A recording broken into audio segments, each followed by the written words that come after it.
Jelajahi cara baru mendapatkan informasi. Download Metro TV Extend sekarang.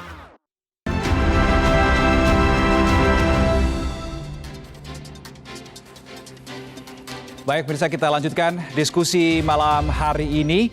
Saya ke Pak Widi tadi, sudah ada umpan lambung yang diberikan Mas Burhan di segmen sebelumnya.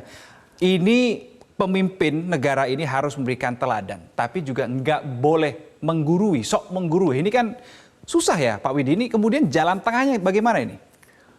Ya memang susah ya, karena kecenderungan kita sebagai orang yang lebih tua itu merasa sudah tahu dan kemudian lalu ingin memberikan apa yang kita tahu itu kepada orang muda ya. Padahal sebenarnya yang dibutuhkan seperti saya katakan tadi, orang muda itu lebih butuh didengarkan. Bayangkan sekarang dunia sosial media itu sebenarnya menyediakan begitu banyak informasi, bukan? Ya. Cerita kecil saja ya sebagai ilustrasi. Mungkin nggak tahu Pak Burhan sama Mas Aam pernah dengar nggak yang namanya VOB, Voice of Buat Ceprot gitu ya. Itu dari Garut ya. Garut. Dan kemudian mereka sekarang sedang tur di Amerika.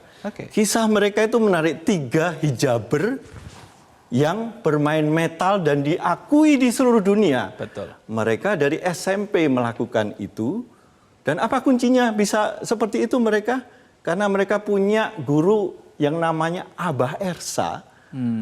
Dan dia bercerita bahwa yang dia lakukan itu hanya mendengarkan mereka. Oke, ngajari mereka main gitar sedikit. Tapi kemudian mereka ngulik sendiri dari YouTube. Itulah sosial media. Punya kemampuan begitu anak muda? Punya kemampuan begitu anak muda. Tapi ini bukan anak muda yang rebahan memang ya. Tapi benar-benar kalau saya lihat dari umur 14 sekarang mereka sudah 23, 9 tahun ngeband ya. Mereka latihan dengan sangat luar biasa dan kemudian dengan sosial media itu mereka diakui secara internasional dulu ya. Tom Morello dari Rage Against the System RATM itu memuji mereka. Mereka viral di sana. Mereka tur ke Eropa 2 kali, tur ke Amerika 1 kali sekarang. Dan kemudian mereka sudah menjadi besar sekarang. Jadi intinya anak muda itu ingin ditemani, didengarkan.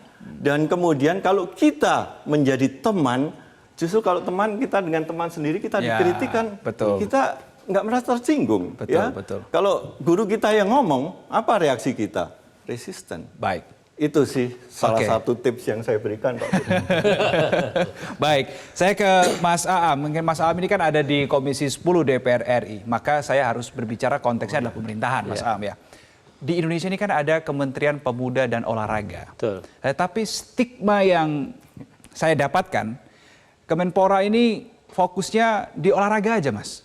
Kepemudaannya mungkin tidak banyak terekspos sehingga publik juga tidak melihat ini bagaimana gerakan-gerakan Kemenpora ini di urusan kepemudaan. Kalau Mas Aam melihatnya bagaimana nih soal ini? Saya kira dan syukur alhamdulillah kita tahu sama-sama bahwa Menpora kita yang saat ini sudah sangat muda sekali kan. Betul. Sangat milenial sekali.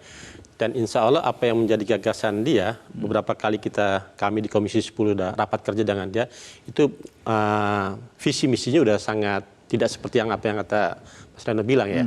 Visi kepemudaannya sudah sangat kentara sekali sekarang. Samping juga memang tugas dia sebagai bagaimana membangun olahraga kita yang betul-betul maju. Oleh karenanya apa yang menjadi semangat kita saat ini dengan semangat kepemudaan, saya kira ini kami di Komisi 10, khususnya saya, kita sudah mencermati betul bahwa tanggung jawab Menpora ini betul bukan hanya olahraga tapi juga pemuda. Nah, oleh karenanya kita sekarang mencoba menggali terus secara dalam bahwa salah satu fungsi pemuda adalah bagaimana juga olahraga ini muncul dari anak-anak muda sekarang. Oleh karenanya alhamdulillah sekarang kan olahraga kita sudah semakin maju tampil di dunia dan alhamdulillah kemarin Persatuan Sepak Bola Penyandang Cacat difabel itu ya. Yang di amputasi namanya, Persatuan Sepak Bola Amputasi Indonesia berlaga di Malaysia itu juga menjadi juara umum, juara 1. Itu anak-anak amputasi. Oleh karenanya saya kira kedepannya ini bukan hanya menjadi tanggung jawab Kemenpora saja, tapi juga stakeholder yang lain, bagaimana kita bisa berkolaborasi antara satu dan yang lain untuk apa yang menjadi tanggung jawab kita sebagai pemuda ini betul-betul bisa melaksanakan sesuai dengan yang tadi Bang Burhanuddin bilang ya, bahwa tanggung jawab ini kita ada kolaborasi antara yang muda dengan yang tua ya. Nah, tentunya juga yang tua ini keteladanan yang orang-orang tua ini bukan hanya sebatas perintah, tapi juga harus memberikan teladan. Kalau secara kata orang perilaku Jawa, ya. Secara perilaku kata orang Jawa kan seringkali orang bilang gitu, iki durung waktunya awakmu ya, belum waktunya kamu ya. Nah, ini seringkali orang tua seperti itu. Nah, saya kira ini insya Allah ke depan orang tua kita sudah tidak seperti itu lagi. Harus ada perubahan pola asuh juga, pola didik juga ya. Betul. Baik, pasti ada beberapa hal yang akan kami diskusikan pemirsa malam hari ini. Nanti ya, usai Headline News pukul 10 waktu Indonesia Barat. Tetap bersama kami.